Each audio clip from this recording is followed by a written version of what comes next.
Mom screamed at the top of her lungs. "If you don't apologize to your brother right now, get the hell out of my house." Dad just looked away, silently, agreeing. I stared her dead in the eye and said, "Got it." That same night, I was gone, and what happened next completely destroyed them. Subreddit.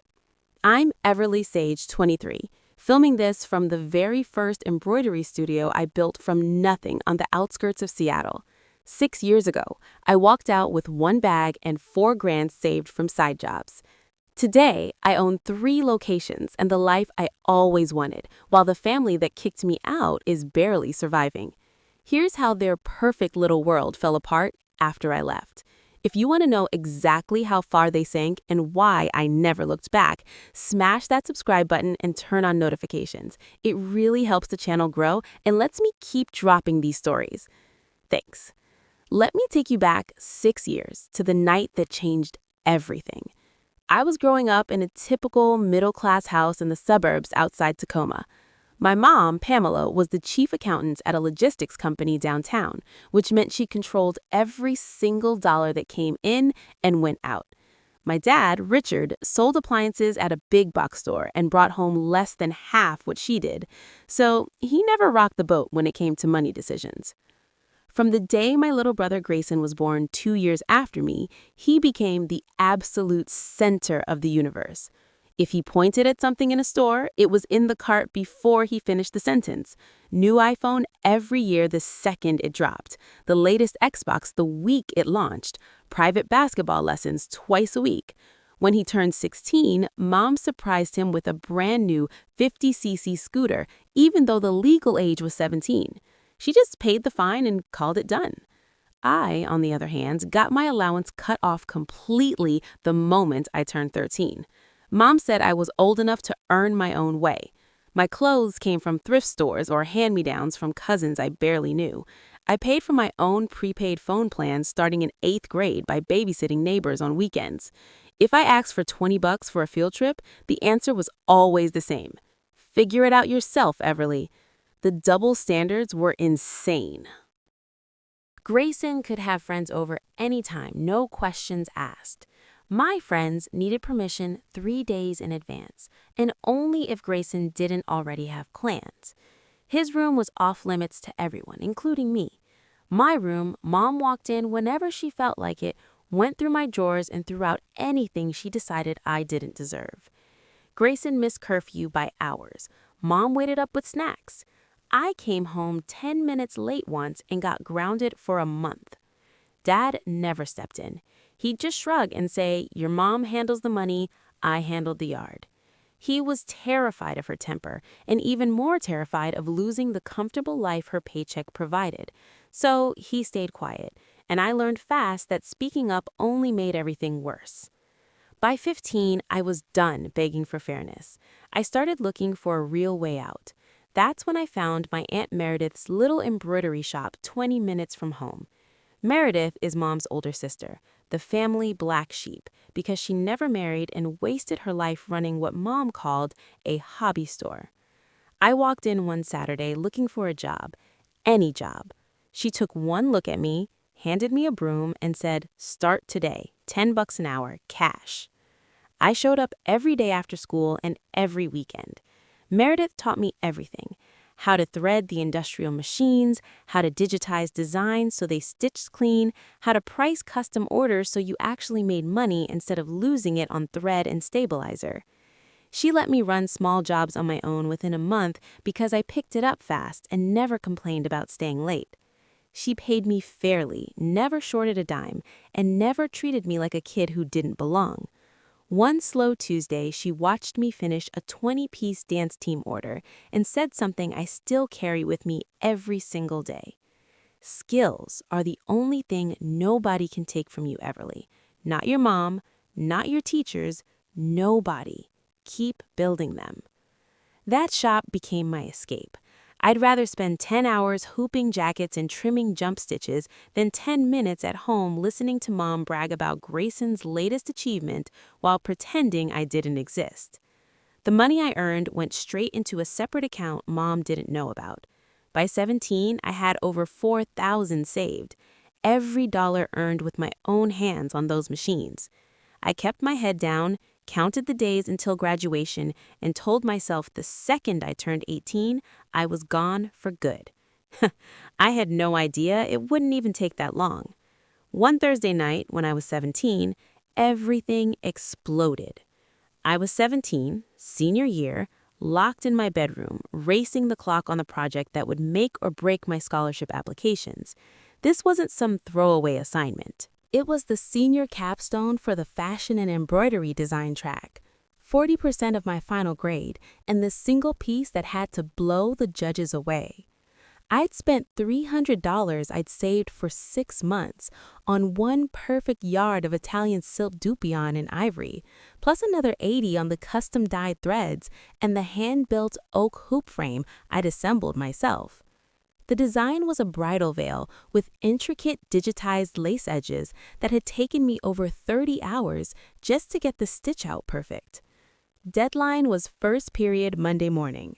The house was quiet for once. Mom was downstairs balancing the monthly budget, Dad was at his second job closing the appliance store, and Grayson was supposedly doing homework. I had the big industrial machines set up on the folding table, tension dialed in exactly, stabilizer hooped tight, everything ready for the final 6-hour run. Then, my door flew open without a knock. Grayson marched in wearing his varsity jacket, even though he was only a freshman on JV. He had his phone in one hand and a half-assed sketch on notebook paper in the other. "I need the machine for like 30 minutes, he said, already reaching past me to the control panel. "No, absolutely not. I'm in the middle of the final stitch out. One wrong move and the whole thing is ruined." "Come on, Everly. It's 12 shirts for the team. Coach said if we look pro tomorrow, we're basically guaranteed new uniforms next year." I said no. Use the little brother machine in the basement or wait until Monday night when I'm done. His eyes narrowed the way they always did when someone dared tell him no. I'd seen that look turned on teachers, coaches, even Mom when she rarely tried to rein him in, but never full force at me. "You think you're special because you're chasing some stupid scholarship?"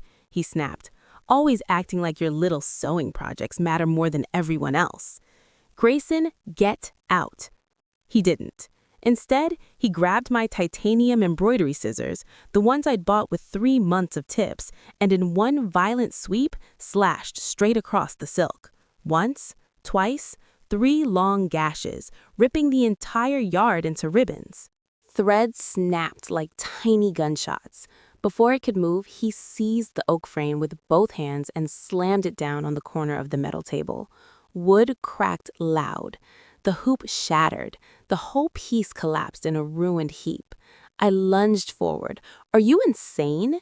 He wasn't done. He shoved me hard, both palms flat against my chest. I flew backward, hips slamming into the sharp edge of the cutting table. Pain shot up my sides, so sharp I saw stars. The destroyed silk floated to the carpet like a dead thing. Footsteps pounded up the stairs. Grayson was already screaming at the top of his lungs, fake tears on cue. Mom burst through the door, face, purple Grayson right behind her, clutching his wrist like I'd broken it. "What did you just do to your brother?" she roared before I could even breathe. "Look at what he did!" I pointed at the shredded silk, the broken frame, the scissors still in his hand. "That was $300 and 6 weeks of work." "I don't care what he did, you do not put your hands on him ever." "He pushed me first. He destroyed everything." Mom stepped so close I could feel her breath. "Apologize to your brother right now, or get the hell out of my house." Dad appeared in the hallway behind them, still in his work shirt, eyes locked on the carpet, hands buried in his pockets. Not a single word. I looked at the ruins of my projects scattered across the floor. I looked at Grayson smirking through his crocodile tears. I looked at Mom shaking with rage on his behalf. I looked at Dad, refusing to even glance up. Something inside me shut off completely, like a switch flipping to permanent off. I met Mom's eyes, voice flat and calm. "Got it." I turned around, walked back into my room, and closed the door. That same night, I packed one duffel bag. The moment I shut the door on Mom's screaming, a switch flipped inside me. No raging, no crying, just ice-cold clarity. I dragged my biggest duffel from under the bed and started filling it fast. 7 pairs of jeans, 10 hoodies and tees, 2 weeks of underwear and socks, the only pair of boots that didn't have holes, my MacBook charger, the portable hard drive with every single design file I'd created since freshman year, birth certificate, social security card, the thick envelope I'd hidden inside a slit I cut in the box spring 2 years earlier, $4,200 in 20s and 50s. I'd earned one custom order at a time since I was 15. I left the family photos, the childhood teddy bear, the participation ribbons from dance recital Mom never attended. I left the yearbooks, the cheap jewelry, anything that could be used as emotional blackmail later. If it didn't keep me alive or help me make money, it stayed. 32 minutes after I walked back into my room, I was done. I zipped the duffel, slung my backpack over one shoulder, and headed downstairs like I was just grabbing a glass of water. The kitchen was empty, the overhead light harsh. I grabbed a pen and the back of a power bill envelope from the junk mail pile, wrote 4 words in block letters. I'm gone. Don't look for me. I placed it exactly in the middle of the table where Mom set her coffee every morning at 6:15 sharp. My keys to the 2004 Toyota Corolla were on the hook by the door. Dad had put the title in my name the day I turned 16 because it shaved $200 off insurance. I slipped out the front door at 2:03 a.m., pulled it closed until I heard the soft click, and walked to the car without looking back. The night air was cold enough to burn my lungs. I threw the duffel and backpack in the back seat, slid behind the wheel, and turned the key. The engine coughed once and caught. For the first time ever, the house looked tiny in the rearview mirror. I pulled away from the curb, headlights off until I hit the main road. 2 hours north on I-5, almost no traffic, cruise control locked at 65. Music stayed off, windows cracked 2 inches, so the cold kept me sharp. Mile markers blurred past. Every mile felt like a chain snapping. Meredith's house sat on the quiet street in Olympia, a small blue Craftsman with the porch light always burning because her hours were all over the place.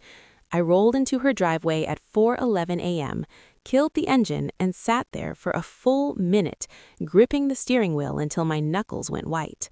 Then I grabbed my bags and walked up the steps.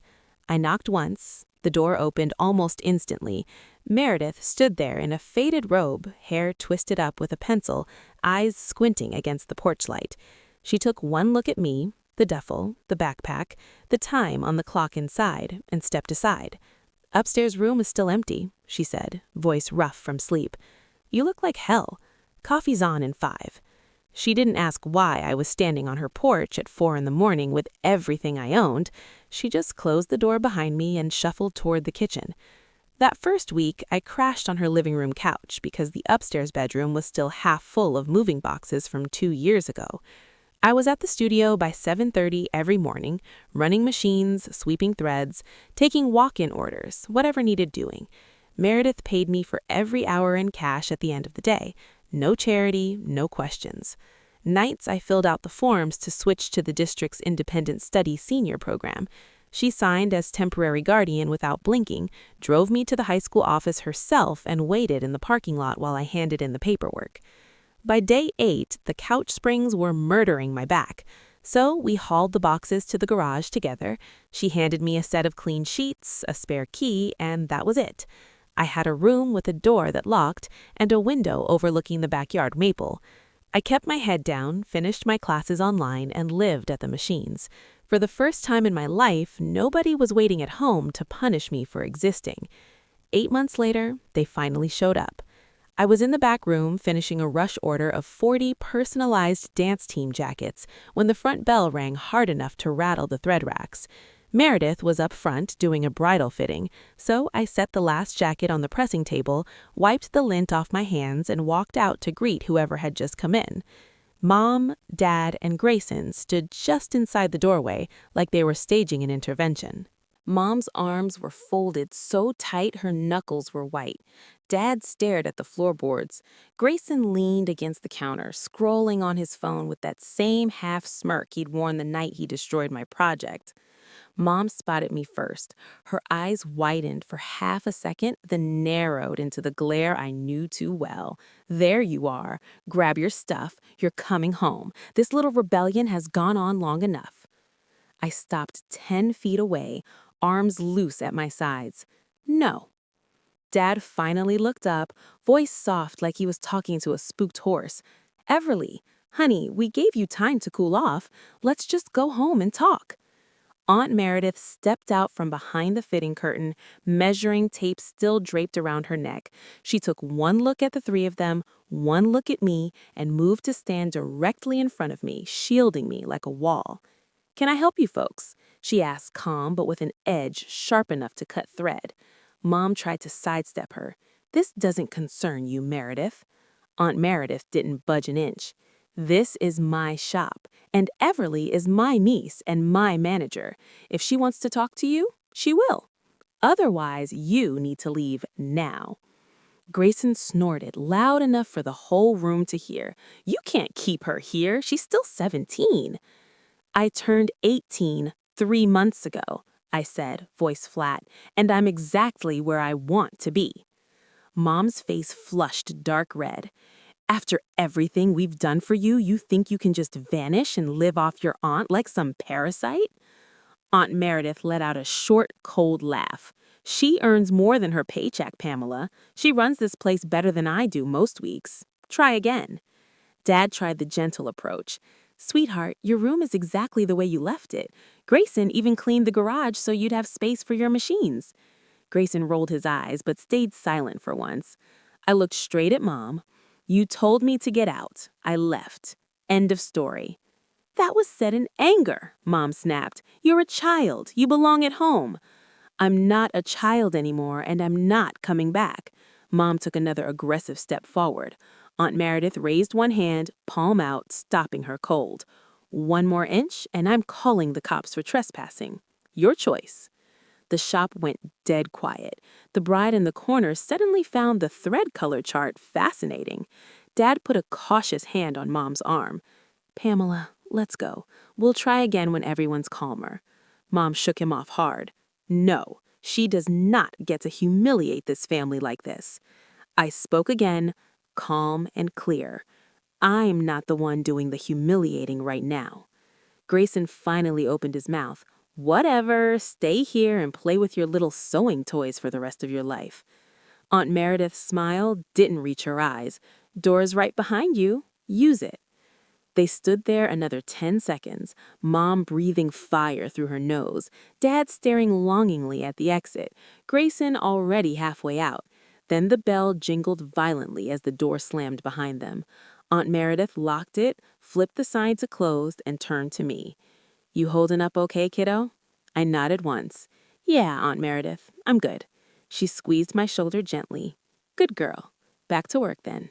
2 months later, I walked across the small stage at the community college auditorium and picked up my diploma. I'd finished the online program 6 weeks early because I had nothing else eating my time except the shop and homework. Aunt Meredith sat in the third row holding a hand-painted sign that said, "Future Boss Lady," in glitter. Nobody else from my old life bothered to show. I never gave them the date. The very next day, Aunt Meredith slid a new set of keys across the front counter along with an updated paycheck stub.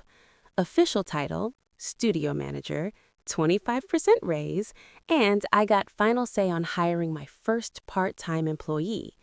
7 straight years of learning every machine inside and out since I was 15 had finally turned into something real, something mine, something no one could ever take away again. 2 years passed in a blur. Aunt Meredith and I were running the Olympia studio at absolute capacity when a 30-second video I posted on TikTok, me stitching a 10-foot cathedral-length veil with hand-digitized Venetian lace in real time, exploded overnight. 20 million views in 4 days. Inbox flooded brides from California to New York, begging for appointments. We hired 2 full-time embroiderers the next week just to keep the machines from sitting idle. 6 months later, we signed the lease on a second location downtown, double the square footage, huge street-facing windows, room for 6 industrial machines, and a proper design station. Opening day, we had a line out the door. The local news showed up for the ribbon cutting. They stuck a mic in my face and asked what it felt like to own a business at 20. I told them it felt like proof that when someone actually believes in you, you can build something unstoppable. That soundbite went viral too. 8 million more views.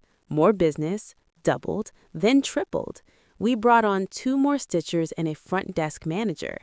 Aunt Meredith put me on the lease as co-owner and started transferring 30% of the net profits into my name every quarter.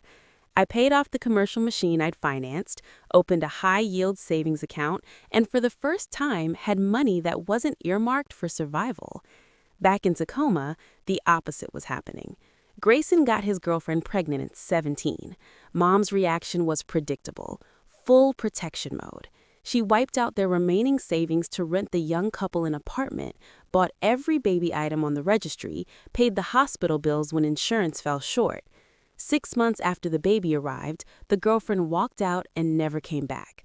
Mom simply moved Grayson and the infant into the spare bedroom and took over everything: formula, diapers, pediatric visits, all on maxed-out credit cards. Because Dad's hours at the appliance store had been slashed to part-time after corporate restructuring. Dad started pulling overnight warehouse shifts on top of his day job just to keep the mortgage current. But the math never worked. Interest piled up, late fees stacked. Mom began calling the studio landline once a week, then twice, then daily. Aunt Meredith quit answering after the third emergency that turned out to be Grayson needing new brakes for the used SUV Mom had bought him. Then my personal cell started blowing up. Unknown numbers, blocked numbers, new numbers every time. Same script, different levels of desperation. Mom, the baby needs special formula. We're short $200 this month. Dad, we hate asking, honey, but even a little would help with the electric bill. Grayson, once at 3 a.m., clearly drunk. You're out there living fancy while we're drowning. You owe us. I let the first 3 calls go to voicemail, listened once, then blocked every single number that came through. When the text started from random phones asking for 300, 500, 1,000, just this once, I turned on Do Not Disturb for unknown callers and never disabled it. One night after closing, Aunt Meredith watched me leave a string of 27 unread messages.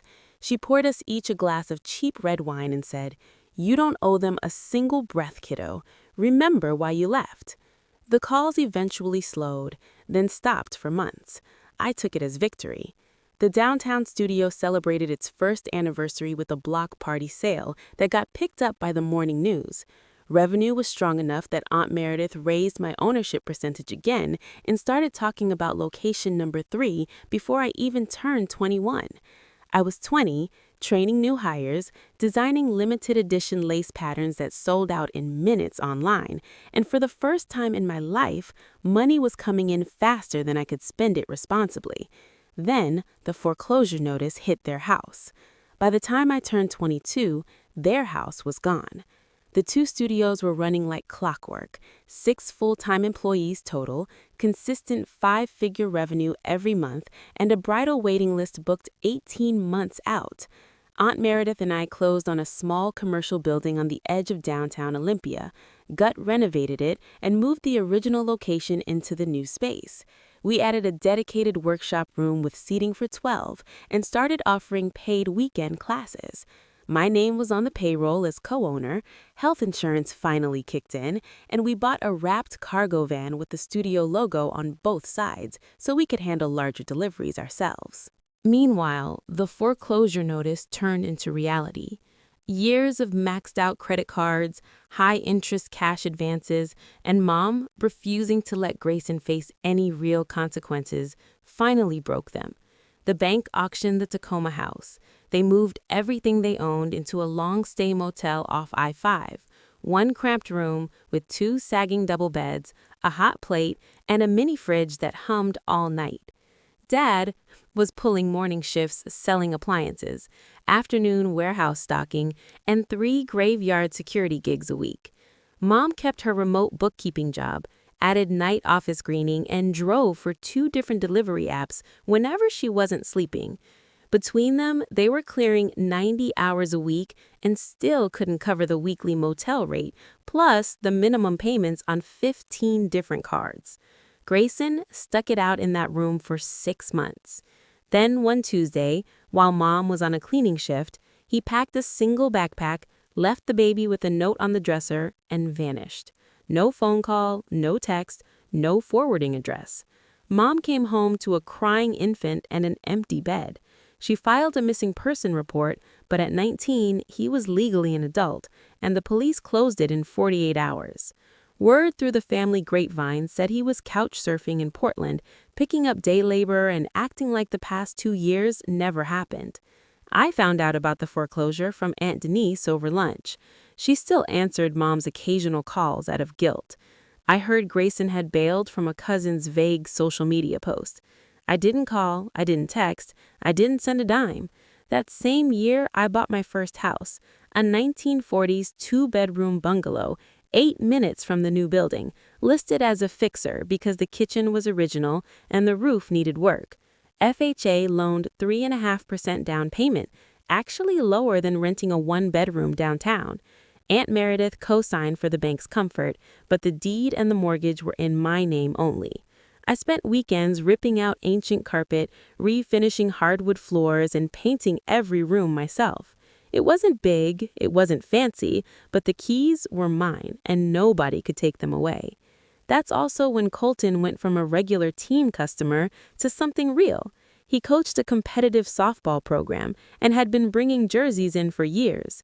One slow Thursday, he hung around after dropping off an order and asked if I wanted to grab burgers after we locked up. I said yes.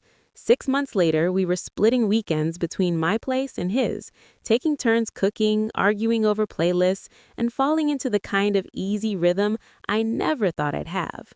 He never once complained about the thread dust on my clothes or the fact I sometimes worked until midnight on a rush bail. He liked that I could patch drywall and wire a light fixture without calling anyone. Life was steady, peaceful, and completely under my control. 3 months ago, Mom walked in alone. It was a quiet Tuesday afternoon at the downtown studio. We were between bridal seasons, so the place was calm. I was in the back digitizing a new monogram when the front bell gave a single hesitant jingle. I figured it was a walk-in consultation and kept working. Aunt Meredith's voice drifted back, low and surprised. "Pamela?" I froze, needle still in my hand. I set it down, walked out front, and there she was, smaller than I remembered, hair grayer, wearing a cheap coat that looked like it came from a discount rack. No Dad, no Grayson, just Mom standing in the middle of my shop, eyes red and swollen. She saw me and the tears started immediately. "Everly." I didn't move. "What are you doing here?" She took one step closer, hands twisting the strap of her purse. I needed to see you, to say I'm sorry, face to face." Aunt Meredith glanced at me, eyebrows raised. I gave her the tiniest nod. She disappeared into the office and closed the door. Mom kept talking, words spilling out like she'd rehearsed them 1,000 times. "I was wrong about everything. The way I treated you, the way I always took Grayson's side, the night I told you to get out. I've never forgiven myself for that. I was a terrible mother to you. I see it now. I see how I destroyed us. Please, Everly, please forgive me." She was crying hard, shoulders shaking, voice cracking on every word. Customers in the waiting area pretended to study magazines. One bride quietly slipped out the side door. I let her finish, let every apology hang in the air until the shop was completely silent, except for her ragged breathing. Then I spoke, calm, low, final. "I heard your apology." Her face lit up with desperate hope. "But we're done. Don't come back, don't call, don't text, don't show up at my house. We're finished." The hope died instantly. Her mouth opened, closed, opened again. No sound came out. I turned and walked back to my station. The needle picked up exactly where it left off. Behind me, the bell jingled once more as the door closed. I never looked back. That was the last time I saw her. Some people wait their whole life for an apology that makes everything okay. I stopped waiting the night I drove away at 17. By the time those words finally came, I didn't need them anymore. They didn't fix the past. They didn't magically rebuild trust. They just proved how late they were. An apology you no longer need is just noise. Cutting someone off isn't cruel when staying would destroy you. It's survival. It's the moment you choose your peace for their comfort. It's the moment you stop letting the people who hurt you rent space in your head. I'm 23. I own 3 thriving studios.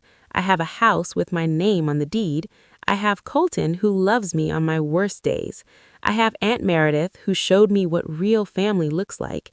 I have employees who respect me, customers who trust me, and a future I built thread by thread. I don't have Mom, Dad, or Grayson in my life, and I've never been happier. If you're watching this and you're still holding on to people who only love you when it's convenient, ask yourself one question. How much of your peace are you willing to trade for their approval? Sometimes the healthiest thing you can do is close the door and throw away the key. Because an apology that comes after you've already healed, it doesn't mean anything.